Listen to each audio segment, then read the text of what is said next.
지금 미국이 가장 두려워하는 나라는 한국입니다. 이 발언을 한 사람은 국제안보 분야 최고 권위자였고 이 한마디에 하버드 강의실 전체가 발칵 뒤집혔습니다. 불과 6개월 세계 증시는 휘청였고 유럽은 30조 원 규모 무기 계약을 파기했으며 미국조차 48시간 안에 대응책을 못 내놨죠. 강대국들은 실패했고 시장은 패닉에 빠졌습니다. 그런데 그때 이런 말이 나왔습니다. 한국이요? 중국도 아니고 한국이 뭘 할 수 있겠습니까? 한 일본 유학생은 코웃음을 쳤죠. 그런데 말입니다. 단 3년 만에 상황은 완전히 뒤집혔습니다. 충격적인 건 한국을 제외하면 계약이 멈췄고 세계가 한국 없이는 움직이지 못하게 됐다는 사실입니다. 도대체 그들은 무엇을 숨기고 있었길래 각국 대표들이 한국 앞에 줄을 서기 시작했을까요? 지금부터 그 놀라운 현장 속으로 들어가 보시죠. 미국에서 날아온 충격적인 이야기. 바로 시작합니다. 그리고 지금 어디에서 시청하고 계신지 댓글로 남겨주세요. 여러분의 이야기도 듣고 싶습니다.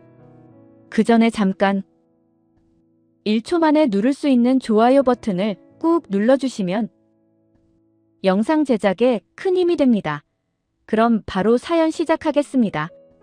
여러분은 혹시 아십니까? 지금 이 순간 미국이 가장 두려워하는 나라가 어딘지, 일본이 밤잠 설치며 따라잡으려는 나라가 어딘지, 그리고 중국이 함부로 건드리지 못하는 나라가 어딘지 말입니다. 교수님이 그렇게 물으셨어요. 강의실 전체가 숨을 멈췄죠. 화면에 단 하나의 국기가 떴습니다. 대한민국. 안녕하세요. 제 이름은 로즈 마일론이라고 합니다. 하버드에서 국제관계학을 전공하는 학생이에요. 그날 가장 기본적인 걸 모르고 있었다는 것을 깨달았습니다. 원래 오늘은 평범한 강의가 예정되어 있었어요. 국제안보 이론을 다루는 정규 수업이었는데 그런데 어젯밤 교수님께 전화 한 통이 걸려왔다고 하더군요. 교수님의 오랜 친구이자 안보연구원인 테일러 우주 박사였습니다. 그는 지난 몇 달간 전 세계 무기 시장의 변화를 추적하고 있었는데 그가 발견한 내용이 너무도 충격적이어서 교수님께 긴급히 알려야겠다고 판단했다는 겁니다. 그래서 교수님은 오늘 예정된 수업을 전면 변경하셨어요. 특별 강의로 전환하신 거죠. 제목은 이랬습니다. 국제 질서의 중력장 이동. 우리가 놓친 가장 중요한 변화. 교수님이 화면을 켜셨습니다. 첫 번째로 뜬 숫자가 코스피 5000이었어요. 코스피라는 건 대한민국 증시의 종합지수를 말하는데 쉽게 말하면 그 나라 경제가 얼마나 건강한지를 보여주는 체온계 같은 거라고 보시면 됩니다. 그런데 이 숫자가 왜 충격적이었냐면 단 6개월 만에 75%나 상승했다는 겁니다. 교수님이 설명하시길 이건 전 세계 모든 주요 시장 중에서 압도적으로 가장 빠른 성장 속도라고 하시더군요. 미국도 아니고 유럽도 아니고 중국도 아닌 대한민국이었습니다. 그 다음 화면에 뜬 건 반도체 관련 자료였어요. 반도체는 컴퓨터나 스마트폰에 들어가는 핵심 부품인데 요즘 인공지능과 로봇 시대가 오면서 전 세계가 가장 필요로 하는 물건이 됐습니다. 그런데 한국의 주요 반도체 회사들, 삼성이나 SK 같은 곳들이 생산하는 메모리 제품이 이미 앞으로 4년치 물량이 모두 팔렸다는 겁니다. 더 놀라운 건 그 다음이었어요. 삼성이 최근 가격을 2배로 올렸는데도 오히려 더 많은 고객들이 지금 당장 더 사놓겠다며 새벽부터 와서 텐트까지 치고 줄을 서 있다는 거였습니다. 이게 비유가 아니라 실제로 벌어지고 있는 일이라고 하시더군요. 배터리도 마찬가지였습니다. 전기차뿐 아니라 이제는 로봇에도 배터리가 필수인데 성능이 중요해지면서 값싸기만 한 중국산 배터리는 점점 밀려나고 있다고 했어요. 불도 잘 나고 효율도 떨어지니까요. 반면 한국 배터리는 품질이 워낙 뛰어나서 앞으로 전 세계 시장을 거의 독점 수준으로 장악하게 될 거라는 전망이 나오고 있다고 하시더군요. 그런데 진짜 충격은 방산 분야였습니다. 방산이라는 건 무기를 만들어 파는 산업을 말하는데 교수님이 화면에 띄운 수출 그래프가 거의 수직으로 치솟고 있었어요. 테일러 박사가 보낸 자료에 따르면 지금 전 세계가 거의 70년 만에 처음으로 가장 큰 규모의 재무장에 나서고 있다는 겁니다. 재무장이라는 건 군대를 다시 강하게 만든다는 뜻인데 각 나라들이 있는 돈 없는 돈. 심지어 애들 학원비까지 다 끌어다가 미친 듯이 무기를 사재기하고 있다는 거였어요. 왜 이런 일이 벌어지고 있을까요? 교수님이 설명을 이어가셨습니다. 바로 트럼프 때문이라는 겁니다. 트럼프가 미국 대통령이 되면서 세계 질서가 완전히 뒤집혔다고 하시더군요. 70년 동안 미국이 중심이 되어 지켜왔던 동맹과 약속들을 하루아침에 찢어버리고 있다는 겁니다. 유럽 국가들은 미국을 더 이상 믿을 수 없게 됐고, 중동 국가들은 내부에서 무너지고 있으며, 아시아 국가들도 각자 살 길을 찾아야 하는 상황이 됐다는 거였어요. 교수님은 이걸 트럼프의 종합갱판 퍼레이드라고 표현하시더군요. 그러니까 각 나라들이 패닉에 빠진 겁니다. 이제는 누구도 믿을 수 없으니 스스로 무장을 해야 한다는 생각이 퍼지면서 사우디, 아랍에미리트, 카타르, 이집트, 모로코 같은 중동 국가들이 무려 20년치 무기를 한꺼번에 쇼핑하기 시작했다는 겁니다. 유럽도 마찬가지였어요. 독일, 프랑스, 폴란드, 이탈리아 할 것 없이 모두가 무기고를 채우고 있다고 하더군요. 남미도, 동남아시아도, 심지어 캐나다까지도요. 문제는 이렇게 전 세계가 동시에 무기를 사려고 하니까 공급이 부족하다는 겁니다. 미국은 자기네 물량도 모자라서 수출할 여력이 없고, 유럽 국가들도 자기들끼리 나눠 쓰기도 바쁜 상황이라고 했어요. 러시아는 우크라이나와 전쟁 중이니 당연히 안 되고, 중국 무기는 품질을 믿을 수가 없다는 겁니다. 그렇다면 대체 어디서 무기를 구할 수 있을까요? 교수님이 화면을 바꾸셨습니다. 거기엔 단 하나의 답이 적혀 있었어요. 대한민국. 테일러 박사가 발견한 건 바로 이거였습니다. 지금 전 세계 모든 종류의 무기를 혼자 한 곳에서 엄청난 규모로 생산할 수 있는 나라가 한국밖에 없다는 거였어요. 전투기부터 전차, 자주포, 초계함, 잠수함, 미사일까지 육해공 모든 분야를 커버할 수 있는 유일한 나라라는 겁니다. 더 놀라운 건 그 다음이었습니다. 품질도 세계 최고 수준이고 가격도 가장 합리적이며 무엇보다 지금 바로 생산해서 내일 당장 배송해 줄 수 있다는 겁니다. 다른 나라들은 주문하면 몇 년을 기다려야 하는데 한국만 유일하게 즉시 배송이 가능하다는 거였어요. 교수님이 비유를 드시더군요. 마치 모든 상점이 문을 닫은 새벽 4시에 작은 편의점도 아닌 거대한 무기 종합백화점이 대낮처럼 불을 환하게 밝혀놓고 유일하게 혼자 가게를 열어놓은 것과 같다고요. 게다가 50% 세일까지 하고 있으니 안 갈 이유가 없다는 겁니다. 그래서 어떤 일이 벌어지고 있냐면 전 세계 국가들이 한국 방산업체 앞에 줄을 서기 시작했다는 겁니다. 폴란드는 한국에서 전차와 자주포를 대량으로 구매했고, 호주는 자주포를, 노르웨이는 방공 시스템을, 루마니아는 다연장 로켓을 주문했다고 하더군요. 이집트와 사우디는 한국산 무기 도입을 적극 검토 중이고, 심지어 미국의 동맹인 나토 국가들까지도 한국 무기를 사가고 있다는 겁니다. 테일러 박사는 이렇게 결론을 내렸다고 해요. 한국은 이제 자유진영의 무기고가 되고 있다고요. 스톡홀름 국제평화연구소라는 곳에서도 같은 표현을 썼다고 하시더군요. 앞으로 최소 10년 동안은 이 모든 수요를 한국이 블랙홀처럼 빨아들이게 될 거라는 전망이었습니다. 그런데 강의실에 앉아있던 제 머릿속엔 계속 의문이 맴돌았습니다. 대체 어떻게 이런 일이 가능한 걸까요? GDP 10위권도 아니고 석유 한 방울 나지 않고 인구도 5천만 밖에 안 되는 나라가 어떻게 미국보다, 유럽보다, 중국보다 더 빠르게 성장하며 전 세계가 믿고 맡기는 나라가 된 걸까요? 제가 지난 3년 동안 하버드에서 배운 모든 이론으로는 이건 설명이 안 되는 일이었습니다. 교수님도 같은 생각이셨던 것 같아요. 화면을 끄시고 강의실을 둘러보시며 조용히 말씀하셨습니다. 여러분이 지금 느끼는 혼란이 정상이라고. 왜냐하면 우리가 배운 국제정치 이론으로는 한국을 설명할 수 없기 때문이라고 하시더군요. GDP, 군사비, 자원 보유량, 동맹의 크기. 이 모든 공식으로는 지금 일어나고 있는 현상을 이해할 수 없다는 겁니다. 그렇다면 답은 어디에 있을까요? 교수님이 말씀하시길 과거에 있다고 하시더군요. 60년 전으로 돌아가야 한다고. 그때 한국이 당한 일을 보면 지금이 왜 가능한지 알 수 있다고 하셨습니다. 강의실이 다시 조용해졌습니다. 교수님이 천천히 화면을 켜시며 흑백 사진 한 장을 띄우셨어요. 1966년 마닐라였습니다. 손을 들었습니다. 제 머릿속이 너무 혼란스러워서 그냥 참을 수가 없었어요. 교수님, 이해가 안 됩니다. 한국은 GDP 10위권도 아닌데, 석유 한 방울 안 나오는데, 인구도 5천만 밖에 안 되는데, 대체 어떻게 미국보다, 유럽보다, 중국보다 더 빠르게 성장할 수 있습니까? 교수님이 잠시 침묵하셨어요. 그러고는 천천히 고개를 끄덕이시며 말씀하셨습니다. 로즈, 아주 좋은 질문입니다. 사실 나도 처음엔 똑같은 의문을 가졌어요. 테일러가 보낸 자료를 처음 봤을 때 솔직히 믿기지 않았습니다. 데이터가 잘못됐거나 과장된 거라고 생각했죠. 그래서 직접 확인했습니다. 국제금융기관들의 보고서를, 방산업체들의 계약서를, 각국 정부의 공식 발표를 모두 사실이었습니다. 그때 깨달았어요. 내가 30년간 이 강의실에서 가르쳐온 이론이 완전히 틀렸다는 걸요. 강의실이 술렁거렸습니다. 교수님이 자신의 이론이 틀렸다고 인정하시는 건 처음 보는 일이었어요. 교수님이 칠판으로 걸어가셨습니다. 그리고 큰 글씨로 적기 시작하셨어요.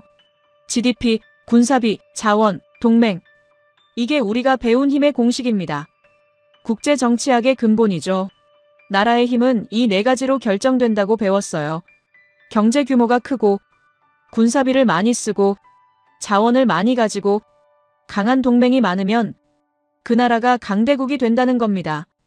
그런데 한국은요. 교수님이 하나씩 지워가기 시작하셨어요. GDP는 10위권, 군사비는 미국의 10분의 1, 자원은 거의 제로, 동맹은 사실상 미국 하나. 이 공식대로라면 한국은 중견국가 정도여야 합니다. 절대로 지금처럼 전 세계를 흔들 수 있는 위치가 아니에요. 그럼 뭐가 빠진 걸까요? 교수님이 다시 칠판에 크게 적으셨습니다. 신뢰. 이 한 단어였습니다. 우리는 신뢰를 배운 적이 없어요. 국제정치학 교과서 어디에도 신뢰를 힘의 요소로 다루지 않습니다. 왜냐하면 신뢰는 측정이 안 되니까요. 숫자로 표현할 수 없으니까요. 그래서 우리는 신뢰를 무시했습니다. 그런데 지금 세상을 보세요. 트럼프가 뭘 하고 있습니까? 70년 동안 쌓아온 미국의 신뢰를 하루아침에 무너뜨리고 있어요. 어제 맺은 약속을 오늘 찢어버립니다. 동맹국들에게 방위비를 더 내라고 협박하고 안 내면 군대를 빼겠다고 위협하죠. 유럽은 이제 미국을 믿을 수가 없습니다. 아시아 국가들도 마찬가지예요. 중국은 어떻습니까? 경제 규모로는 세계 2위입니다. 군사력도 엄청나게 강하죠. 그런데 신뢰는요, 제로입니다. 자국민들조차 중국산 분유를 안 먹으려고 하는데 다른 나라들이 중국을 어떻게 믿겠습니까? 계약을 맺어도 언제 바뀔지 모르고 기술을 주면 몰래 베껴가고 약속을 해도 지킬지 안 지킬지 알 수가 없어요. 그렇다면 한국은요? 교수님이 화면을 다시 켜셨습니다. 지난 60년간 한국이 맺은 계약들의 리스트가 나타났어요. 방산 계약, 건설 계약, 기술 협력, 무역 협정. 수백 개가 넘는 계약들이었습니다. 테일러가 이 모든 걸 조사했어요. 단 한 건도 한국이 먼저 약속을 어긴 경우가 없었습니다. 정권이 바뀌어도, 경제 위기가 와도, 전쟁이 나도 한국은 약속을 지켰어요. 납기를 어긴 적이 없고, 품질을 속인 적이 없고, 계약을 일방적으로 파기한 적이 없습니다. 이게 뭘 의미하는지 아십니까? 교수님이 강의실을 둘러보셨어요. 신뢰는 하루아침에 만들어지지 않습니다. 돈으로도 살 수 없고 힘으로도 강요할 수 없어요. 오직 시간과 일관성으로만 쌓을 수 있습니다. 60년. 한국은 60년 동안 단 한 번도 약속을 어기지 않았고 그게 지금 가장 강력한 무기가 된 겁니다. 문득 아버지 생각이 났습니다. 아버지는 전직 군인이셨어요. 어렸을 때 아버지가 자주 하시던 말씀이 있었습니다. 힘은 총에서 나온다. 강한 군대를 가진 나라가 세상을 지배한다. 그게 국제정치의 진리라고 믿으셨죠. 하버드에 와서도 똑같이 배웠습니다. 힘이 곧 정의고, 힘이 곧 질서고, 힘이 곧 평화라고요. 미국이 세계 최강국인 이유도 가장 강한 군대를 가졌기 때문이라고 배웠어요. 그런데 지금 보니까요. 그게 전부가 아니었습니다. 아니, 어쩌면 더 이상 통하지 않는 낡은 공식이 된 건지도 모르겠어요. 교수님이 말씀을 이어가셨습니다. 트럼프 이후 세상에서 가장 큰 리스크가 뭔지 아십니까? 전쟁이 아닙니다. 경제 위기도 아니에요. 바로 약속 불이행입니다. 믿었던 동맹이 갑자기 등을 돌리고 계약했던 상대가 일방적으로 파기하고 의지했던 파트너가 배신하는 것. 이게 지금 각국 정부가 가장 두려워하는 일입니다. 그래서 어떤 일이 벌어지고 있냐면요. 각 나라들이 믿을 수 있는 파트너를 찾기 시작했어요. 경제 규모가 크고 군사력이 강하고 자원이 많은 나라가 아니라 약속을 지키는 나라를요. 납기를 맞추는 나라를, 품질을 보장하는 나라를, 정권이 바뀌어도 계약을 유지하는 나라를 찾고 있습니다. 그리고 그 조건을 모두 만족하는 나라가 지구상에 딱 하나 있습니다. 대한민국이에요. 한국은 작은 나라지만 만드는 건 전부 최고 수준입니다. 반도체는 세계 1위, 배터리도 세계 1위, 조선도 세계 1위, 디스플레이도 세계 1위, 그리고 이제 방산도 세계 최상급이 됐어요. 더 중요한 건요. 이 모든 제품이 약속한 날짜에, 약속한 품질로, 약속한 가격에 전달된다는 겁니다. 미국처럼 갑자기 수출을 금지하지도 않고, 중국처럼 품질을 속이지도 않고, 러시아처럼 정치적 무기로 쓰지도 않아요. 그래서 지금 무슨 일이 벌어지고 있냐면요. 폴란드가 미국 무기 대신 한국 무기를 삽니다. 호주가 유럽 무기 대신 한국 무기를 선택해요. 사우디가 러시아 무기 대신 한국 무기를 검토합니다. 왜요? 한국이 약속을 지키니까요. 한국을 믿을 수 있으니까요. 교수님이 다시 칠판을 가리키셨습니다. 여러분, 이게 바로 우리가 놓친 겁니다. 힘의 정의가 바뀌고 있어요. 과거엔 힘이 상대를 굴복시키는 능력이었습니다. 하지만 지금은요. 힘은 상대가 나를 믿게 만드는 능력입니다. 한국이 가진 건 군사력이 아니에요. 경제 규모도 아니고 자원도 아닙니다. 한국이 가진 건 신뢰예요. 60년간 쌓아온 신뢰. 이게 지금 세계에서 가장 강력한 무기가 됐습니다. 그럼 질문이 생깁니다. 한국은 어떻게 이 신뢰를 만들었을까요? 60년 전 한국은 전쟁으로 모든 게 파괴된 나라였어요. 먹을 것도 없고, 입을 것도 없고, 집도 없는 상태였습니다. 그런 나라가 어떻게 세계에서 가장 신뢰받는 나라가 됐을까요? 교수님이 화면을 바꾸셨습니다. 1966년 마닐라의 흑백 사진이 떴어요. 답은 여기서 시작됩니다. 이 사진 속에 한국이 선택한 길이 담겨 있어요. 테일러가 발견한 건 바로 이겁니다. 한국의 근본이 뭔지, 한국이 왜 지금 이 자리에 있는지, 모든 답이 60년 전 이 순간에 있습니다. 강의실 전체가 숨을 죽였습니다. 화면 속 흑백 사진에는 낡은 회의장과 구석에 앉아있는 몇몇 사람들이 보였어요. 교수님이 천천히 말씀하셨습니다. 여러분, 지금부터 60년 전으로 돌아갑니다. 그때 한국이 당한 일을 보면 왜 지금 전 세계가 한국 앞에 줄을 서는지, 왜 한국만이 유일하게 신뢰받는 나라가 됐는지 모든 게 이해될 겁니다. 제 심장이 빠르게 뛰기 시작했습니다. 교수님이 화면 속 사진을 확대하셨습니다. 1966년 마닐라. 정상회의가 열린 회의장이었어요. 사진 한가운데엔 크고 화려한 원탁이 있었고 그 주위로 각국 대표들이 앉아 있었습니다. 필리핀 대통령이 중앙에, 미국 대표가 그 옆에, 태국, 인도네시아, 말레이시아 대표들이 앞줄에 자리했어요. 그런데 구석을 보니까 작은 테이블이 하나 놓여 있었습니다. 거기 앉아있는 사람들이 있었어요. 한국 대표단이었습니다. 교수님이 설명을 시작하셨습니다. 이 회의는 동남아시아 국가들의 협력을 논의하는 자리였어요. 베트남 전쟁이 한창이던 시기였고 지역 안보가 가장 중요한 의제였습니다. 당연히 한국도 참석했어요. 한국군이 베트남에 파병되어 있었으니까요. 하지만 한국의 위치는요. 주요 논의 테이블이 아니었습니다. 발언권도 주어지지 않았어요. 회의가 끝난 후 공동성명에도 한국은 거의 언급되지 않았습니다. 더 충격적인 건 그 전이었어요. 한국 대통령이 이 회의에 참석하기 전 필리핀을 공식 방문하려고 했습니다. 같은 자유진영 우방국이니까 당연히 환영받을 거라고 생각했죠. 그런데 필리핀 정부의 답변이 왔습니다. 일정상 어렵다는 거였어요.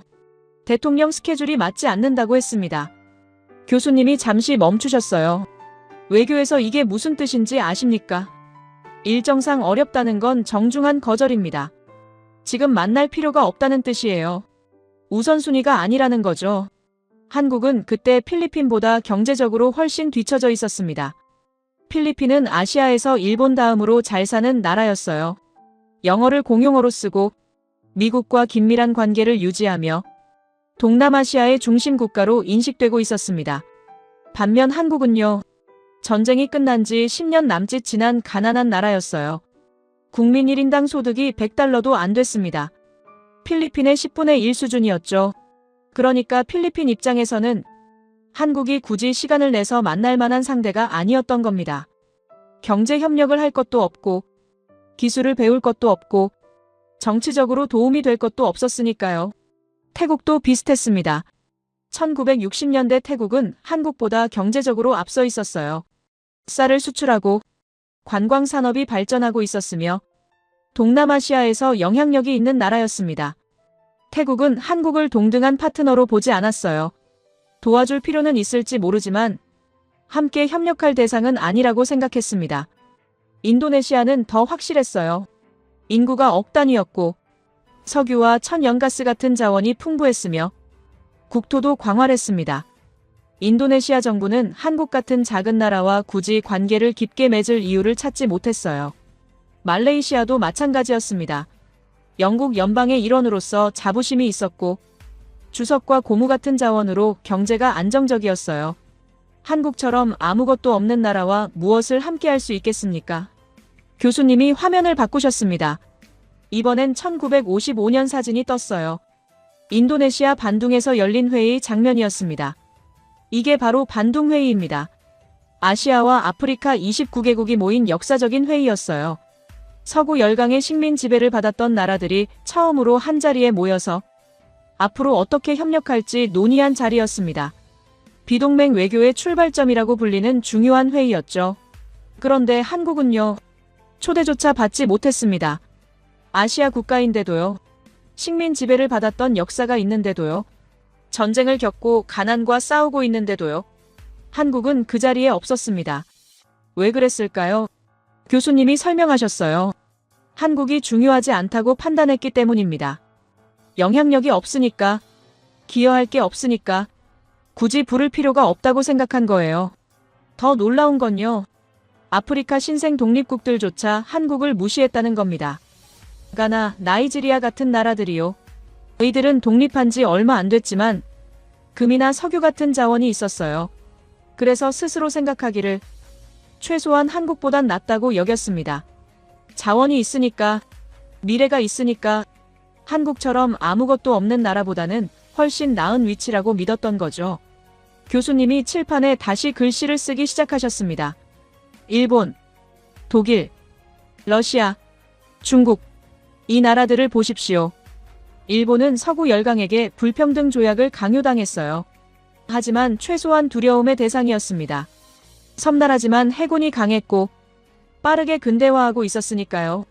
독일은 1차 대전 패전 후 베르사유 조약으로 짓밟혔습니다. 하지만 경계의 대상이었어요. 기술력이 있었고 교육받은 인력이 많았으니까요.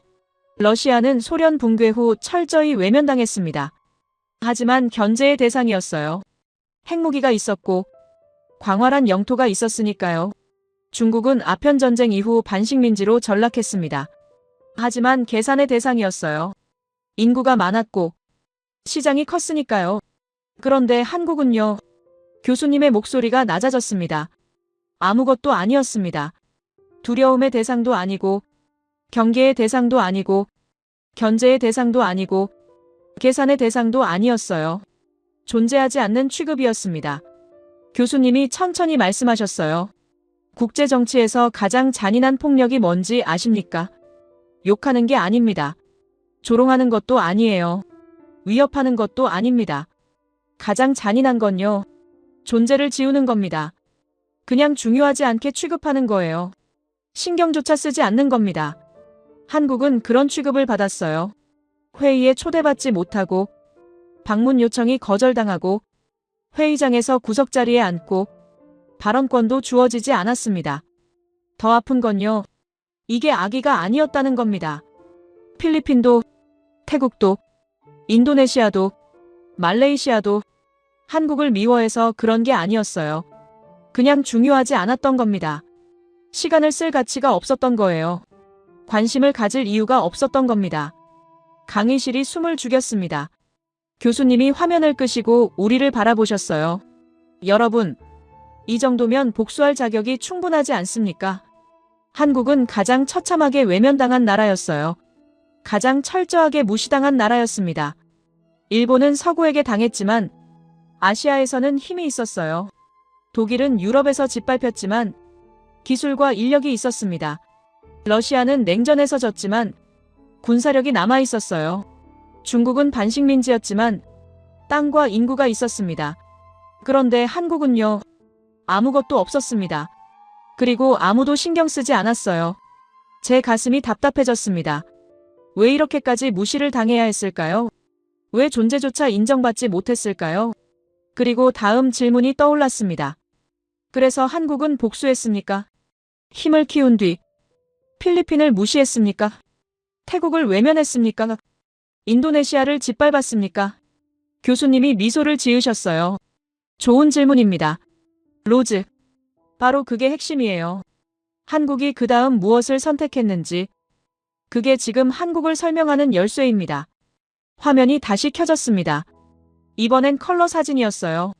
현대적인 회의장, 깨끗한 테이블, 그리고 중앙에 앉아있는 사람들. 필리핀 국방부 장관이었습니다. 그 옆에 한국방산업체 대표가 앉아 있었어요. 계약서에 서명하는 장면이었습니다. 교수님이 조용히 말씀하셨어요. 60년이 지났습니다. 필리핀은 지금 한국 앞에 서 있어요. 무기를 사러 왔습니다. 전투기를, 초계함을, 방공 시스템을요. 태국도, 인도네시아도, 말레이시아도 모두 한국 앞에 줄을 서고 있습니다. 그렇다면 한국은 어떻게 했을까요? 과거를 들춰냈습니까? 복수했습니까? 무시했습니까? 아니면요. 교수님이 화면을 바꾸셨습니다. 다음 장면이 기다리고 있었습니다. 교수님이 강의실을 천천히 둘러보셨습니다. 그리고 조용히 질문을 던지셨어요. 한국은 복수했을까요? 강의실 곳곳에서 고개가 끄덕여졌습니다. 당연히 했을 거라고 생각하는 분위기였어요. 그렇게 처참하게 무시당했는데 힘을 키운 뒤 가만히 있었을 리 없다고 모두들 믿었습니다. 교수님이 고개를 저으셨어요. 안 했습니다. 복수하지 않았어요. 강의실이 술렁거렸습니다. 이해가 안 된다는 표정들이었죠. 그때 뒤쪽에서 손이 올라갔습니다. 일본에서 온 유학생 마토모토였어요. 시즈오카 출신의 엘리트 학생으로 국제정치 이론의 발기로 유명했습니다. 교수님, 질문이 있습니다. 한국이 복수하지 않았다는 건 이해합니다. 하지만 정말로 그게 선택이었을까요? 어쩌면 복수할 능력이 없어서 못한 건 아닐까요? 마토모토가 자료를 꺼냈어요. 일본 외무성 문서라고 했습니다. 여기 1970년대 자료를 보면 한국 경제는 여전히 일본에 크게 의존하고 있었습니다. 기술도 일본에서 배워갔고 부품도 일본에서 수입했으며 자본도 일본 차관에 의존했어요. 그런 상황에서 어떻게 복수를 할 수 있었겠습니까? 강의실이 다시 조용해졌습니다. 마토모토의 지적이 일리 있어 보였거든요. 교수님이 잠시 생각하시는 듯 했어요. 그러고는 아주 평범한 목소리로 답하셨습니다. 좋은 질문입니다. 마토모토. 그럼 함께 살펴볼까요? 교수님이 화면을 켜셨습니다. 1960년대 한국의 사진들이 나타났어요. 폐허가 된 도시, 헐벗은 아이들, 흙길, 초라한 건물들. 맞습니다. 한국은 가난했어요. 일본에 의존할 수밖에 없었습니다. 기술도, 자본도, 부품도 모두 일본에서 왔죠. 그런데 말입니다. 한국이 그때 선택한 게 뭔지 아십니까? 복수가 아니라 다짐이었어요. 교수님이 칠판에 큰 글씨를 쓰셨습니다. 우리 대에서 끝내자. 이게 당시 한국 사회를 관통하던 생각이었습니다. 가난을 우리 대에서 끝내자. 다음 세대만큼은 이런 서러움을 겪지 않게 하자. 후대가 우리에게 묻지 않게 하자. 당신들은 그때 뭘 했느냐고요. 교수님이 설명을 이어가셨어요. 복수와 축적은 다릅니다. 복수는 과거를 향하지만 축적은 미래를 향해요. 복수는 상대를 무너뜨리는 거지만 축적은 스스로를 세우는 겁니다. 한국은 그 순간 축적을 선택했어요. 마토모토가 다시 손을 들었습니다. 하지만 교수님, 축적을 선택했다는 건 결국 힘이 없어서 어쩔 수 없이 한 거 아닙니까? 교수님이 고개를 끄덕이셨어요. 그렇게 볼 수도 있겠네요. 그럼 구체적으로 봅시다. 화면이 바뀌었습니다. 1968년 경부고속도로 착공 현장이었어요. 한국은 서울과 부산을 잇는 고속도로를 만들기로 했습니다. 417km. 당시 한국 기술로는 불가능한 공사였어요. 돈도 없고 장비도 없고 경험도 없었습니다.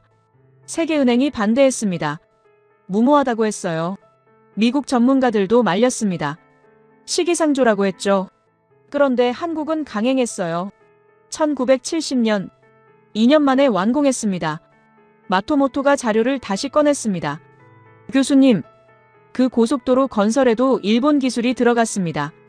일본 건설사들이 자문했고 일본 장비가 사용됐어요. 교수님이 평온하게 답하셨습니다. 맞습니다. 일본 도움이 있었죠. 하지만 중요한 건 이겁니다. 교수님이 화면을 바꾸셨어요.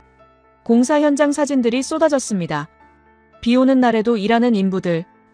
밤중에도 불을 밝히고 작업하는 모습. 맨손으로 흙을 나르는 사람들. 기술은 배울 수 있습니다. 장비는 빌릴 수 있어요. 하지만 이 의지는요. 아무도 빌려줄 수 없습니다. 한국은 오늘 멈추면 내일도 멈춘다는 걸 알았어요. 그래서 비가 와도 눈이 와도 밤이 되어도 멈추지 않았습니다. 2년 만에 완공한 이유가 뭔지 아십니까? 기술이 뛰어나서가 아니에요. 돈이 많아서도 아닙니다.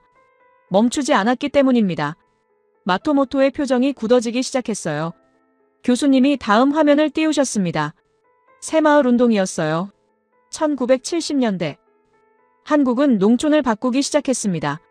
정부가 시멘트와 철근을 지원하면 마을 사람들이 모여서 길을 닦고 다리를 놓고 지붕을 고쳤어요. 이게 왜 중요한지 아십니까? 발전이 도시에만 집중되면 나라가 갈라집니다. 도시와 농촌의 격차가 벌어지면 내부 분열이 시작돼요. 한국은 그걸 막으려 했습니다. 마을 단위로 사람들이 스스로 계획하고 실행했어요. 이건 단순한 지원 정책이 아니었습니다. 자존감 회복 프로젝트였어요. 가난한 마을도 스스로 뭔가를 해낼 수 있다는 걸 보여준 겁니다. 마토모토가 조용히 앉아 있었습니다. 더 이상 반박하지 않았어요. 교수님이 계속하셨습니다. 한국이 선택한 건 하나의 프로젝트였어요. 국가, 국민, 기업을 하나로 묶는 프로젝트였습니다. 목표는 단순했어요. 잘 사는 나라를 만들자. 국민의 바람은 가난을 끝내는 것이었습니다. 배불리 먹고 아이들 굶기지 않고 다음 세대는 이 고생을 안 했으면 좋겠다는 거였죠. 그런데 지도자의 시선은 더 멀리 있었어요. 단순한 생존이 아니라 잘 사는 나라를 만들겠다는 거였습니다. 산업이 있는 나라, 기술이 쌓이는 나라, 세계가 무시하지 못하는 나라를 꿈꿨어요. 교수님이 화면을 바꾸셨습니다. 야간 학교 사진이 떴어요. 낮에는 공장에서 일하고 밤에는 학교에서 공부하는 사람들이었습니다. 산업체 부설학교라고 불렀어요. 학력을 인정해주는 제도였습니다. 배움은 출세가 아니라 탈출 수단이었어요. 가난에서 벗어나는 유일한 길이었습니다. 그래서 사람들은 일하면서도 공부를 멈추지 않았어요. 마토모토가 작게 한숨을 쉬었습니다. 교수님이 중동 건설 현장 사진을 띄우셨어요. 1970년대 후반. 석유 파동 이후 중동의 건설 붐이 일었습니다. 한국은 기업과 인력을 대거 투입했어요. 사막에서 낮에는 쉬고 밤에 일했습니다. 뜨거운 모래바람 속에서 횃불을 켜고 작업했어요. 가족에게 보내는 송금이 한국 경제를 지탱했습니다. 외화를 벌어오는 국가 단위 프로젝트였어요. 교수님이 마토모토를 바라보셨습니다. 마토모토, 당신 질문이 맞습니다. 한국은 1970년대에 일본에 의존했어요. 기술도, 자본도, 부품도 일본에서 왔습니다. 하지만 한국은 그걸 배웠어요. 베끼지 않았습니다. 배운 겁니다. 일본 기술자가 가르쳐주면 한국 기술자는 밤새워 연습했어요. 일본 장비를 빌리면 한국 노동자는 그걸 어떻게 만드는지 연구했습니다. 일본 자본을 받으면 한국 기업은 그걸 어떻게 갚을지 계획했어요. 의존은 수치가 아니었습니다. 배움의 과정이었어요. 그리고 한국은 배운 걸 축적했습니다. 1980년대가 되자 한국은 더 이상 일본 기술만 쓰지 않았어요. 1990년대가 되자 한국은 일본과 경쟁하기 시작했습니다. 2000년대가 되자 한국은 일본을 추월했어요. 마토모토가 고개를 숙였습니다. 교수님이 조용히 말씀하셨습니다. 복수와 축적의 차이를 보셨습니까? 한국을 무시하던 나라들의 공통점이 있었어요. 지금도 충분하다는 거였습니다.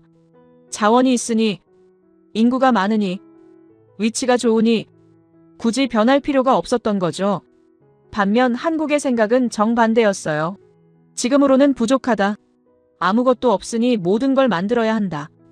이 차이가 결과를 만들었습니다. 필리핀은 지금도 충분하다고 생각했고, 태국도 마찬가지였으며, 인도네시아도 그랬고, 말레이시아도 같았어요. 한국만 달랐습니다. 지금으로는 부족하다. 더 해야 한다. 멈추면 안 된다. 교수님이 화면을 끄셨습니다. 한국은 복수할 수 없어서 안 한 게 아닙니다. 복수 대신 축적을 선택한 거예요. 과거 대신 미래를, 분노 대신 다짐을, 상대를 무너뜨리는 것 대신 스스로를 세우는 걸 택했습니다. 그리고 그 선택이 60년 뒤 오늘 한국을 전 세계가 찾는 나라로 만들었어요. 강의실이 조용했습니다. 마토모토는 고개를 들지 못했어요. 교수님이 다음 화면을 준비하셨습니다. 자, 이제 더 흥미로운 이야기를 해봅시다. 한국이 축적한 건 뭐였을까요? 그리고 그게 어떻게 일본을 추월하게 됐을까요? 교수님이 새로운 화면을 띄우셨습니다.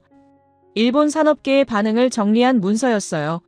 1970년대부터 1980년대까지 한국이 중화학공업에 뛰어들 때마다 일본 전문가들이 내놓은 평가였습니다. 무모하다.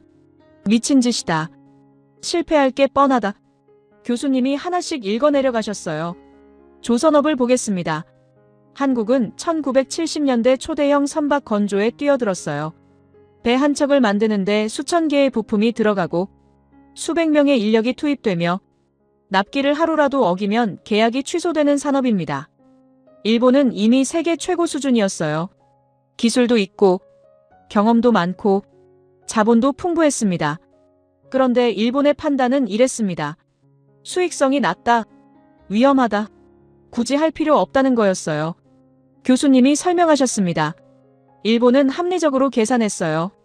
조선업은 변동성이 크고 경기에 민감하며 대규모 자본이 묶이는 산업이니까 차라리 고수익 틈새 시장에 집중하는 게 낫다고 판단한 겁니다. 그런데 한국은요, 올인했습니다. 울산에 거대한 조선소를 세웠어요. 기술자를 유럽에 보내 배우게 했고 납기와 품질에 모든 걸 걸었습니다. 불황이 와도 공장을 멈추지 않았어요. 결과가 어떻게 됐을까요? 교수님이 그래프를 띄우셨습니다. 2000년대 들어서면서 세계 조선시장 점유율에서 한국이 일본을 추월했어요. 고부가가치 선박, 초대형 유조선, 액화천 연가스 운반선, 모든 분야에서 한국이 선두에 섰습니다. 일본은 기술이 있었지만 한국이 시장을 장악한 겁니다. 마토모토가 조용히 앉아 있었습니다. 표정이 굳어 있었어요. 교수님이 다음 화면을 띄우셨습니다. 반도체였습니다. 이건 더 극적입니다.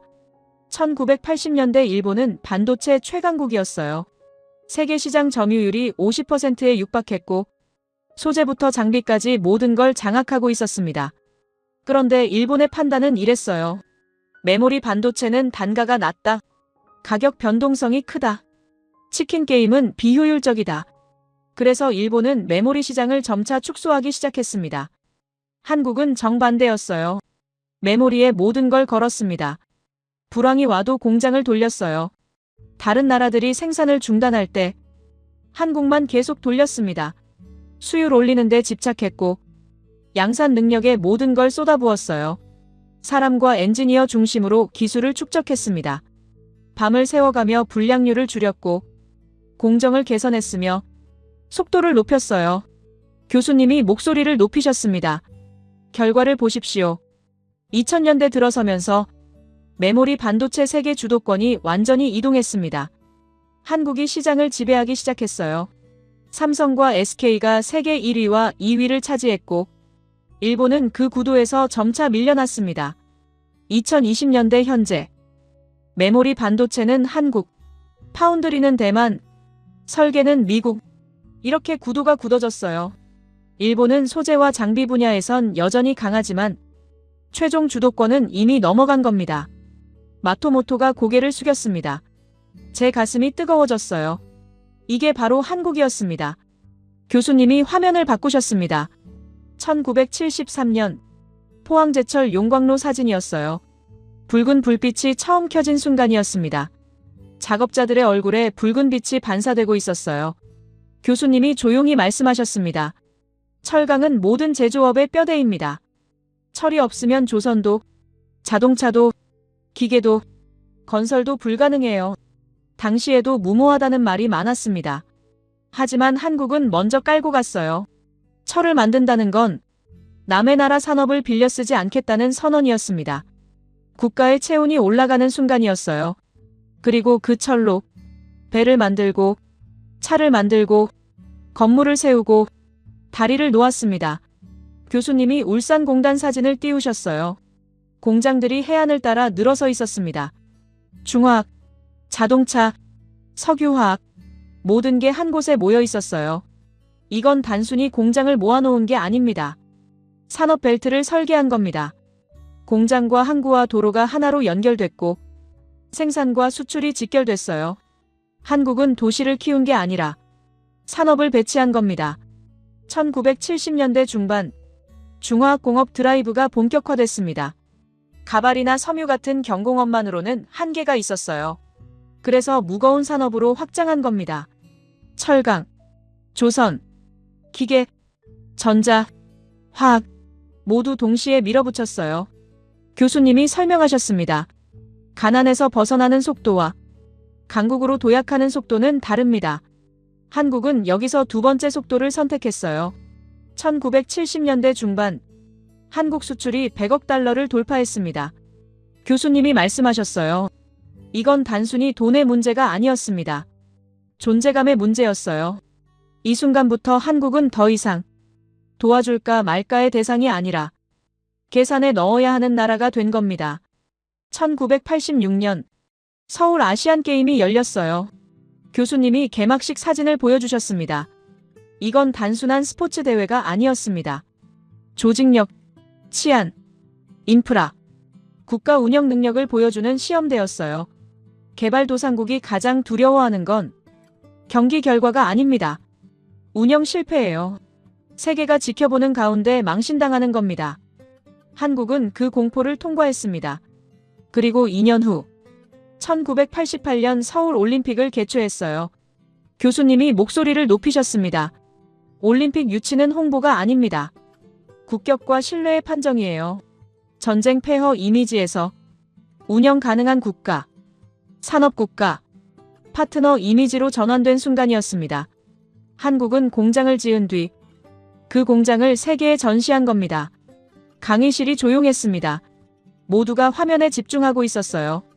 교수님이 천천히 말씀하셨습니다. 여러분, 한국이 특별한 이유를 아십니까? 나라가 망하면 안 된다는 마음, 기술이 무너지면 안 된다는 마음, 꾸준히 성장해야 한다는 마음. 이건 사실 누구나 가지고 있는 생각입니다. 모든 나라가 그렇게 생각해요. 하지만 한국이 다른 건 이 마음의 뿌리가 얼마나 깊은가입니다. 한국은 시대적 고난을 맞았어요. 전쟁으로 모든 게 파괴됐고 세계로부터 외면당했으며 가진 것 하나 없이 시작했습니다. 그런데 어떤 역경 앞에서도 의연하게 대처했어요. 오히려 위기를 기회로 만들었습니다. 이게 가능했던 건 조상들의 정신이 있었기 때문입니다. 수천 년 동안 한반도는 끊임없이 침략을 받았어요. 하지만 단 한 번도 정체성을 잃지 않았습니다. 언어를 지켰고 문화를 지켰으며 나라를 지켰어요. 위기가 오면 더욱 강해지고 힘이 배가 되는 민족입니다. 그 DNA가 60년 전 폐허 위에서 다시 한번 발현된 겁니다. 교수님이 화면을 바꾸셨습니다. 현재로 돌아왔어요. 자, 이제 더 놀라운 이야기를 하겠습니다. 한국은 강해졌습니다. 그렇다면 과거를 기억할까요? 60년 전 자신을 무시했던 나라들을 어떻게 대했을까요? 화면에 필리핀 국기가 떴습니다. 1966년 필리핀은 한국 대통령 방문을 거절했어요. 회의장 구석 자리에 앉혔고 중요하지 않게 취급했습니다. 그로부터 50년이 지났습니다. 교수님이 새로운 사진을 띄우셨어요. 필리핀 해군 기지였습니다. 한국 해군의 포항급 초계함이 필리핀 해군에 인도되는 장면이었어요. BRP 콜라도 야비라는 이름을 달고 필리핀 국기를 개양하고 있었습니다. 교수님이 설명하셨어요. 이건 판 게 아닙니다. 기증한 겁니다. 무료로 넘긴 거예요. 퇴역한 배지만 필리핀 해군에게는 가장 강력한 전력이 됐습니다. 한국이 걸어온 시간의 일부를 필리핀에게 넘겨준 겁니다. 그 다음 화면이 떴어요. FA-50 전투기였습니다. 2014년 필리핀은 한국에서 FA-50 12대를 도입했어요. 2025년 추가로 12대를 더 계약했습니다. 한 나라가 다른 나라를 진짜로 신뢰할 때 무기를 삽니다. 그것도 하늘을 맡길 무기를요. 교수님이 재난 시스템 자료를 띄우셨습니다. 한국은 필리핀의 홍수 예측과 조기 경보 시스템을 지원했어요. 기상청과 협력해서 관측 설비를 제공하고 인력을 교육했습니다. 물 관리와 기후 회복력 프로젝트도 진행 중입니다. 한국은 힘만 준 게 아니라 살아남는 시스템을 함께 건넨 겁니다. 제 눈이 뜨거워졌습니다. 교수님이 인도네시아 자료를 띄우셨어요. 인도네시아는 더 깊습니다. 단순 구매가 아니라 공동 개발, 현지 생산, 기술 이전까지 이어지는 협력이에요. KF-21 차세대 전투기입니다. 한국과 인도네시아가 함께 개발하고 있어요. 물론 개발 주체는 한국이지만 인도네시아 엔지니어들이 참여하고 같은 설계도를 보며 함께 만들어가고 있습니다. 이건 물건을 파는 관계가 아니에요. 같은 하늘을 꿈꾸는 관계입니다. 티오시바이 고등 훈련기도 도입했어요.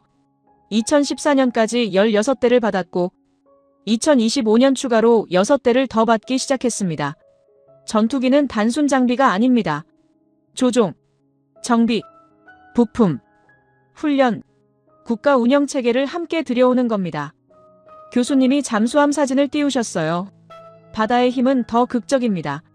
인도네시아는 한국 조선사로부터 잠수함 3척을 도입했어요. 2019년 약 10억 달러 규모로 3척을 추가 계약했습니다. 일부는 인도네시아 현지에서 건조됐고 기술 협력으로 진행됐어요. 잠수함은 국가 기밀의 결정체입니다. 그걸 맡긴다는 건 가장 깊은 단계의 신뢰예요. 교수님이 정리하셨습니다. 한국이 준 건 자원이 아닙니다. 프로젝트를 끝내는 능력이에요. 복잡한 이해관계를 끝까지 끌고 가는 경험이고 훈련과 운용과 정비체계를 묶어서 제공하는 거며 고위험 고기술을 신뢰 기반으로 이전하고 협력하는 겁니다. 말레이시아 자료가 떴습니다.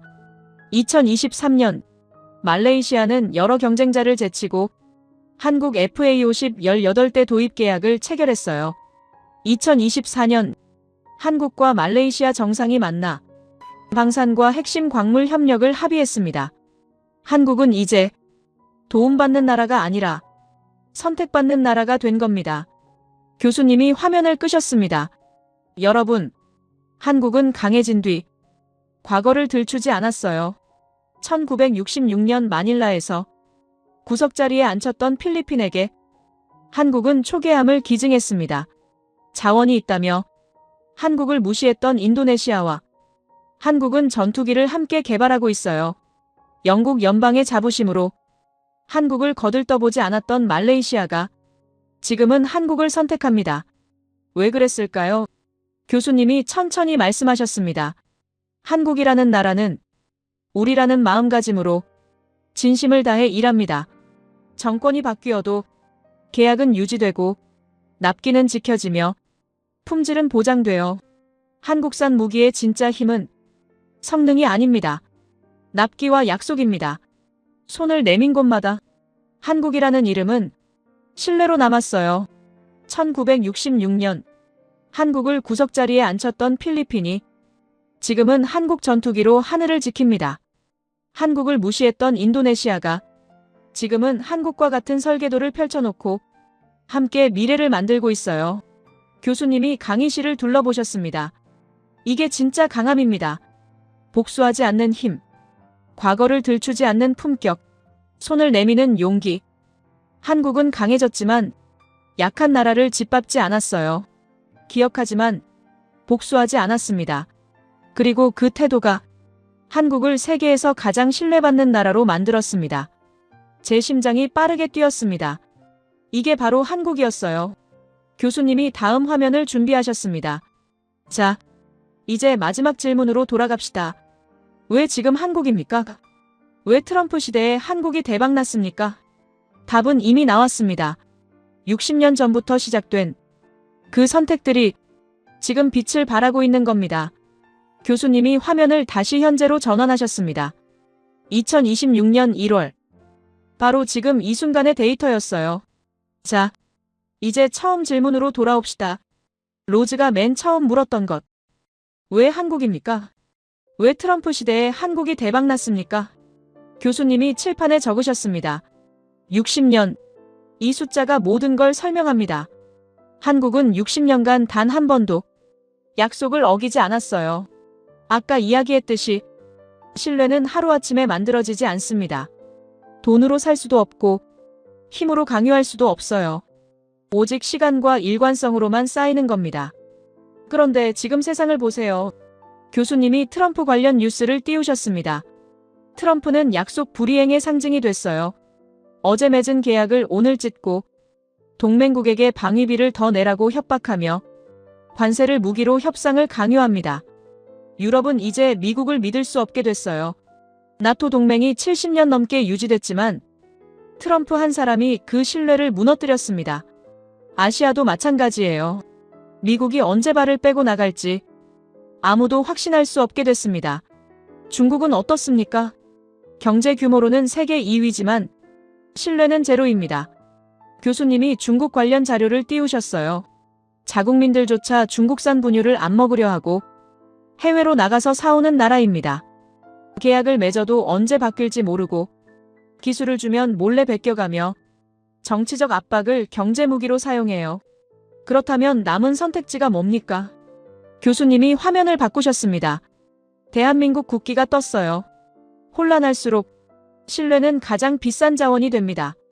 그리고 그 자원을 가진 나라가 지구상에 딱 하나 있어요. 테일러 우즈가 결론 내린 게 바로 이겁니다. 이건 우연이 아니라 60년 설계라고요. 한국은 전쟁 폐허에서 시작했지만 단 한 번도 약속을 어기지 않았어요. 정권이 10번 넘게 바뀌었지만 계약은 유지됐습니다. 경제 위기가 여러 번 왔지만 납기는 지켜졌어요. 그래서 지금 전 세계가 패닉바잉 상태에서 한국만이 유일한 안전판이 된 겁니다. 교수님이 설명을 이어가셨습니다. 아까 이야기했듯이 아시아의 중심이 이동하고 있습니다.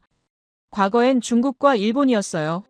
중국은 시장 규모로, 일본은 기술력으로 아시아를 대표했습니다. 하지만 지금은요, 점차 한국의 영역으로 바뀌고 있어요. 왜 그럴까요? 교수님이 데이터를 띄우셨습니다. 실제로 파트너를 선택할 때 많은 나라들이 유럽보다 한국을 선호한다는 조사 결과가 나왔습니다. 유럽은 기술이 뛰어나고 역사가 깊고 경험이 풍부해요. 하지만 납기가 느리고 가격이 비싸며 정치적으로 복잡합니다. 반면 한국은요, 즉시 배송이 가능하고 가격이 합리적이며 정치적으로 단순해요. 계약하면 끝입니다. 중간에 조건이 바뀌지 않고 약속한 날짜에 물건이 옵니다. 교수님이 구체적인 사례를 들기 시작하셨어요. 폴란드를 보십시오. 폴란드는 원래 독일과 프랑스 무기를 선호했어요. 같은 유럽 국가니까요. 하지만 러시아 위협이 커지면서 빨리 무장해야 했습니다. 독일은 2년을 기다려야 한다고 했어요. 프랑스는 3년을 기다리라고 했습니다. 한국은요, 6개월 안에 배송 가능하다고 했어요. 폴란드는 한국을 선택했습니다. 호주도 마찬가지였습니다. 미국 무기가 최고지만 납기가 5년 이상 걸려요. 한국 자주포는 1년 안에 도착했습니다. 이집트, 사우디, 루마니아, 노르웨이 모두 같은 이유로 한국을 선택하고 있어요. 교수님이 경제 전망 자료를 띄우셨습니다. JP모건. 이건 미국의 거대한 투자 은행입니다. 세계 금융시장을 분석하는 곳이죠. 여기서 최근 한국 경제에 대한 보고서를 냈어요. 코스피 6000 시대가 온다는 겁니다. 코스피는 아까 설명했듯이 한국 경제의 체온계예요. 지금 5000인데 6000까지 간다는 건 20% 더 성장한다는 뜻입니다. 머큐리라는 또 다른 금융 분석 기관도 같은 전망을 내놨어요. 머큐리는 유럽에 본사를 둔 곳인데 주로 보수적인 분석으로 유명합니다. 그런 곳에서조차 한국의 폭발적 성장을 예측하고 있어요. 교수님이 국방력 자료를 띄우셨습니다. 현재 한국은 세계 5위 국방력입니다. 이미 국가 규모에 비하면 말도 안 되는 순위예요. 그런데 최근 해외 군사 전문지들에서 한국이 조만간 세계 4위, 아니 3위까지 올라갈 거라는 전망이 나오고 있습니다. 왜 그럴까요? 교수님이 설명하셨어요. 앞으로 5년간 한국 방산 수출이 폭발적으로 늘어날 겁니다. 그 수익이 다시 신무기 개발에 재투입되고 더 강력한 무기가 나오며 그게 또 수출되는 선순환이 시작됐어요. 5년 후 한국은 미국도 부러워할 만한 무기들로 가득한 진짜 최첨단 군사 강대국이 돼 있을 겁니다. 경제력도 마찬가지예요. 현재 10위권인데 5위권 진입이 임박했습니다. 반도체, 배터리, 조선, 방산 모든 분야에서 수직 상승 중이니까요. 교수님이 문화 관련 자료를 띄우셨습니다. 그런데 더 놀라운 건 문화력입니다. K-팝, K-드라마, K-무비, K-푸드, 한국 문화가 전 세계를 휩쓸고 있어요. 이건 경제력이나 군사력과는 다른 차원의 힘입니다. 사람들의 마음을 움직이는 힘이에요. 10대부터 60대까지 전 세계 사람들이 한국 문화를 소비하고 한국어를 배우고 한국을 동경합니다. 이 정도면 문화력 세계 1위급이에요. 교수님이 목소리를 높이셨습니다. 여러분, 정리해봅시다. 경제력 5위권, 국방력 3위 예상, 문화력 1위급. 이게 지금 한국입니다. 그런데 진짜 충격은 그 다음입니다. 교수님이 잠시 멈추셨어요. 만약에 말입니다. 한반도 통일이 이루어진다면요. 남한의 기술과 자본, 북한의 자원과 노동력, 이 둘이 합쳐지는 순간 그때 한국이 얼마나 강력해질지 현재로서는 아무도 예측할 수 없습니다. 인구 8천만, 풍부한 지하자원, 세계 최고 수준 기술, 검증된 신뢰, 이 모든 게 합쳐지면 교수님이 천천히 말씀하셨어요. 상상조차 할 수 없는 수준이 될 겁니다. 강의실이 숨을 죽였습니다. 교수님이 화면을 바꾸셨습니다. 테일러 우즈가 보낸 최종 분석 보고서였어요. 테일러는 이렇게 결론 내렸습니다. 한국은 강대국이 된 게 아니라 강대국이 의존할 수밖에 없는 나라가 됐다고요. 미국은 한국 반도체 없이 인공지능을 못 만들고 유럽은 한국 배터리 없이 전기차를 못 만들며 전 세계는 한국 무기 없이 재무장을 못합니다. 이게 무슨 뜻인지 아십니까? 교수님이 설명하셨어요. 과거의 힘은 상대를 굴복시키는 능력이었습니다.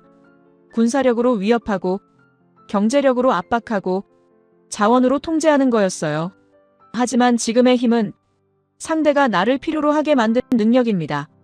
없으면 안 되게 만드는 거예요. 대체 불가능하게 만드는 겁니다.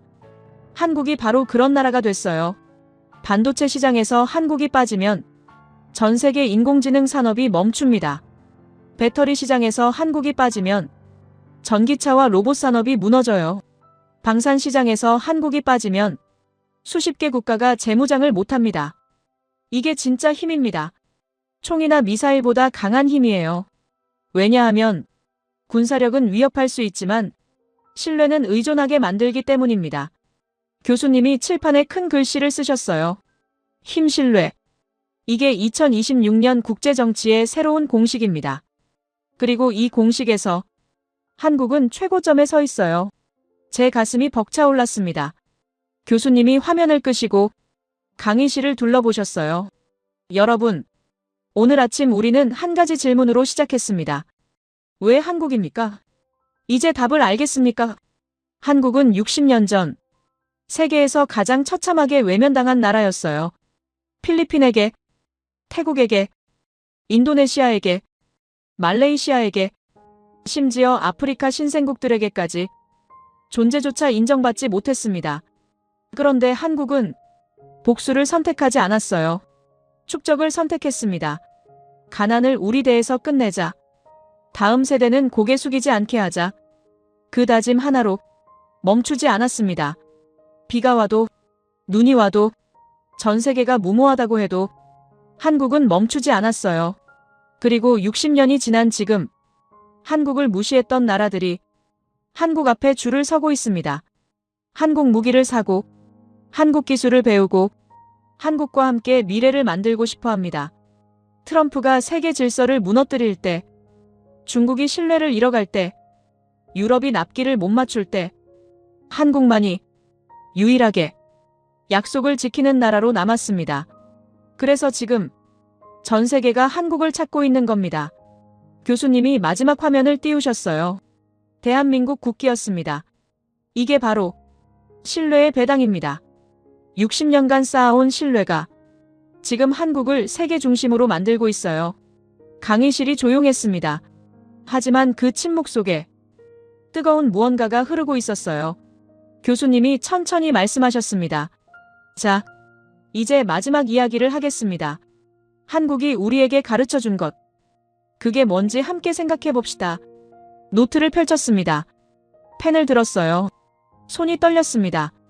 적어야 했어요. 지금 이 순간을 잊지 않기 위해서, 오늘 배운 모든 걸 기록으로 남기기 위해서 첫 줄을 썼습니다. 힘은 신뢰다. 그 다음 줄을 적으며 생각했어요. 한국은 복수할 자격이 그 어떤 나라보다도 충분했지만 복수라는 과거 지향적 선택 대신 축적이라는 미래 지향적 길을 택한 유일한 나라라고.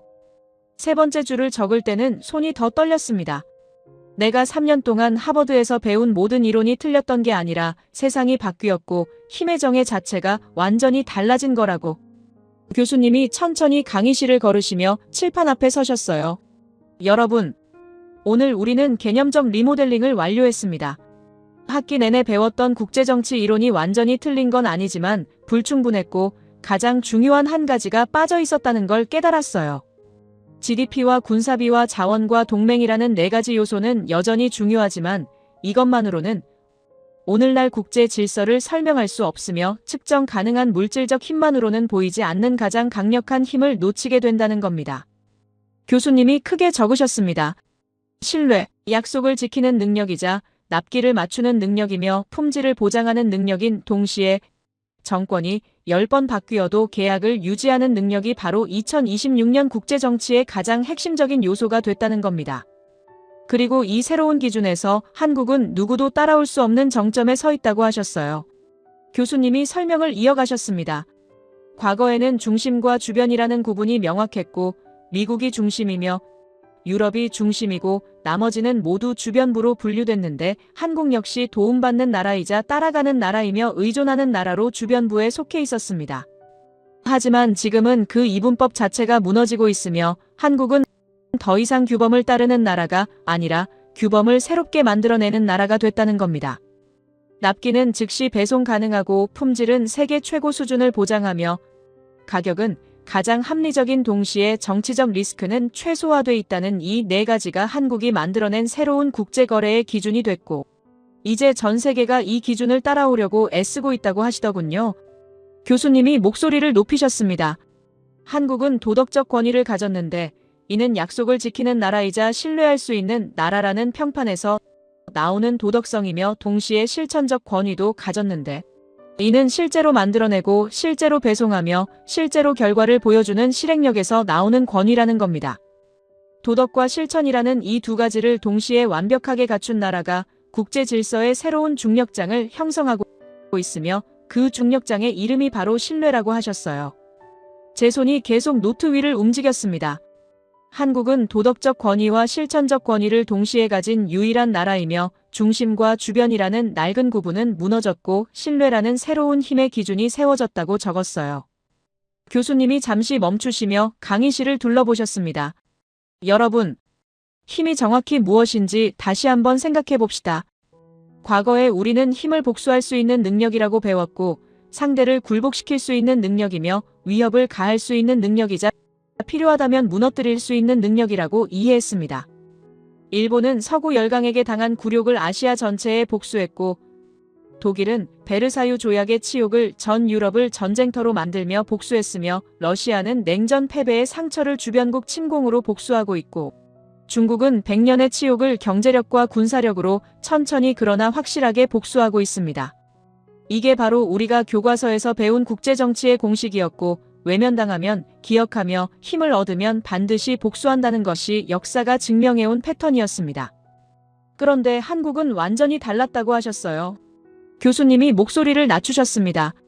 한국은 역사상 가장 처참하게 외면당한 나라 중 하나였고 필리핀에게도 태국에게도 인도네시아에게도 말레이시아에게도 심지어 아프리카 신생 독립국들에게까지 존재조차 제대로 인정받지 못했으며 회의장 구석자리에 앉혀지고 초대장조차 받지 못하는 그런 철저한 무시를 당했습니다. 논리적으로 봤을 때 한국은 복수할 자격이 그 어떤 나라보다도 충분했고 힘을 키운 뒤 과거를 기억하며 자신을 무시했던 나라들을 똑같이 대할 권리가 있었습니다. 그런데 한국은 복수하지 않았고 대신 손을 내밀었으며 필리핀에게는 초계함을 기증했고 인도네시아와는 차세대 전투기를 함께 개발하고 있으며 말레이시아가 한국을 선택할 때까지 묵묵히 신뢰를 쌓아왔습니다. 교수님이 강의실 전체를 천천히 둘러보시며 말씀하셨어요. 이게 바로 진짜 힘입니다. 힘은 복수할 수 있는 능력이 아니라 복수하지 않을 수 있는 선택이며 과거에 집착하는 대신 미래를 만들어가는 결단이고 분노를 억누르는 것이 아니라 분노를 건설적인 에너지로 전환하는 지혜라는 겁니다. 왜냐하면 복수는 과거만을 향하지만 선택은 미래를 열어주고 분노는 파괴만 낳지만 다짐은 창조를 이끌어내며 과거에 머무르면 그 자리에 갇히지만 미래로 나아가면 새로운 길이 열리기 때문입니다. 한국은 60년 전 가장 어두웠던 그 순간에 바로 그 선택을 했고 세계가 비웃을 때도 흔들리지 않았으며 모두가 무모하다고 할 때도 멈추지 않았습니다. 그리고 그 선택이 오늘날의 한국을 만들었다고 하셨어요. 강의가 끝나갈 시간이었지만 아무도 일어나지 않았고 강의실 전체가 숨을 죽인 채 교수님의 마지막 말씀을 기다리고 있었습니다. 교수님이 천천히 말씀하셨어요. 한국은 남미의 가난한 나라들에게 살아있는 희망의 상징이 됐고 우리도 할 수 있다는 구체적인 증거를 보여줬으며 자원이 없어도 인구가 적어도 땅이 좁아도 신뢰와 성실함만 있다면 세계 최고가 될 수 있다는 걸 온몸으로 증명했습니다. 아프리카의 신생 독립국들에게도 한국은 특별한 의미를 가지는데 과거 자신들이 무시했던 그 나라가 이제는 손을 내밀며 함께 성장하자고 말하고 있으니까요. 동남아시아 국가들에게 한국은 앞서간 선배이자 손을 내미는 파트너가 됐고 경쟁자가 아니라 함께 미래를 만들어갈 동료가 됐습니다. 한국은 전쟁의 폐허 속에서도 가난했지만 약속만은 절대 버리지 않았고 세계로부터 외면당했지만 신뢰만은 끝까지 지켰으며 구석자리에 앉혀졌어도 품격만은 잃지 않았습니다. 그래서 지금 한국은 세계에서 가장 신뢰받는 나라가 됐고 전 세계가 가장 의존하는 나라가 됐으며 혼란의 시대에 유일하게 변하지 않는 중심이 됐습니다. 5년 후 세계는 완전히 새로운 모습으로 재편돼 있을 것이고 트럼프가 만든 혼란이 어느 정도 정리되며 새로운 국제 질서가 자리를 잡기 시작할 겁니다.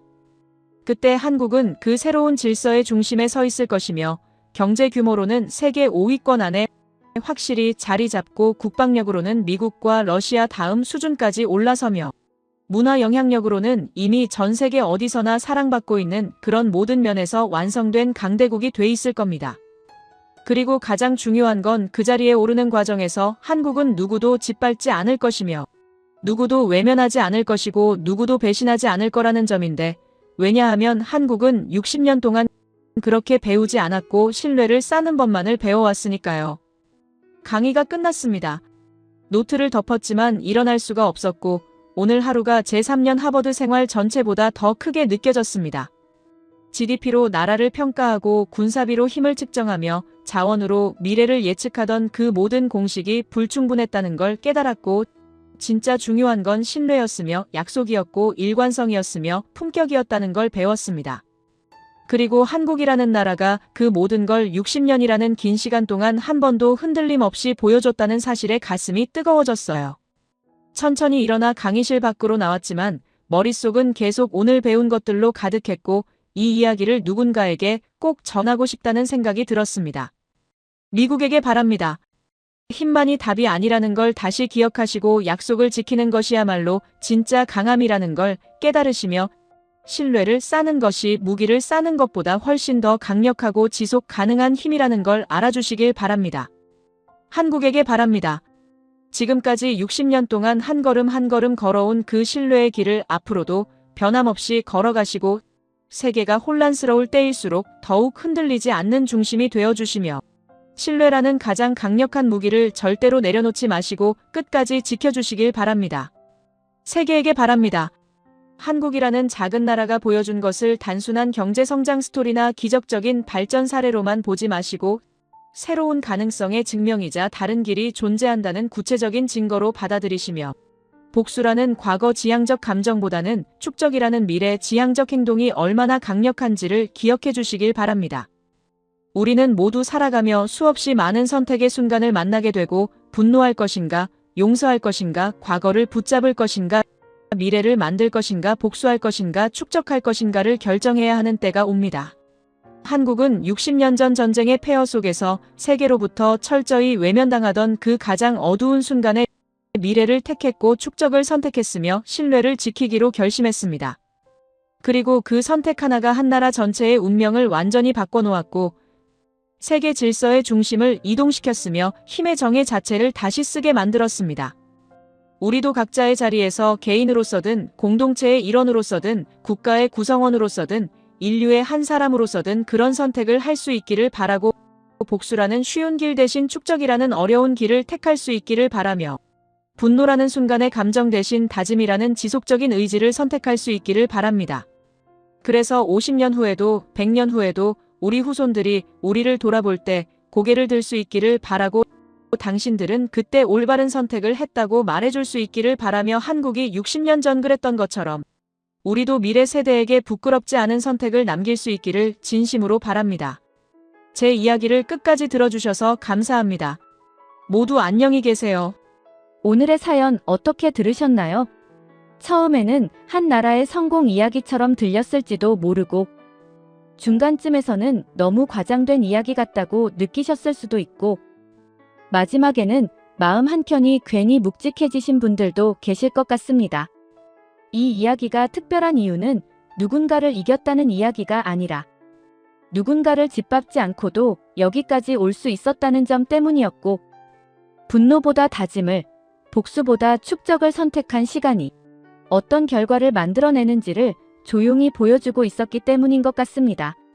우리는 보통 힘이 생기면 달라질 거라고 생각하지만 정말 중요한 건 힘을 갖기 전 어떤 선택을 했는지 그리고 힘을 가진 뒤에도 그 선택을 지킬 수 있었는지인지도 모르겠습니다. 이 이야기를 나라의 이야기로만 볼 수도 있겠지만 가만히 생각해보면 우리 각자의 삶에도 비슷한 순간들이 있었던 건 아닐까요? 억울했던 순간, 무시당했던 기억, 포기하고 싶었던 시간들 속에서 어떤 선택을 했는지가 지금의 우리를 만들고 있는 건지도 모릅니다. 그래서 이 이야기는 끝이 난 것 같으면서도 사실은 아직 진행 중인 이야기처럼 느껴집니다. 앞으로도 같은 선택을 이어갈 수 있을지 혹은 전혀 다른 길을 걷게 될지는 아무도 알 수 없으니까요. 여러분의 생각을 아래 댓글에 남겨주세요. 그리고 감동적인 사연을 주변 사람들과 공유하고 함께 이야기 나눠보세요. 마지막으로 1초밖에 걸리지 않는 구독과 좋아요, 알림 설정은 영상 제작에 큰 힘이 됩니다. 지금까지 감동을 담아 여러분께 진심을 전하는 감동담기였습니다. 오늘 하루도 행복한 하루 보내세요.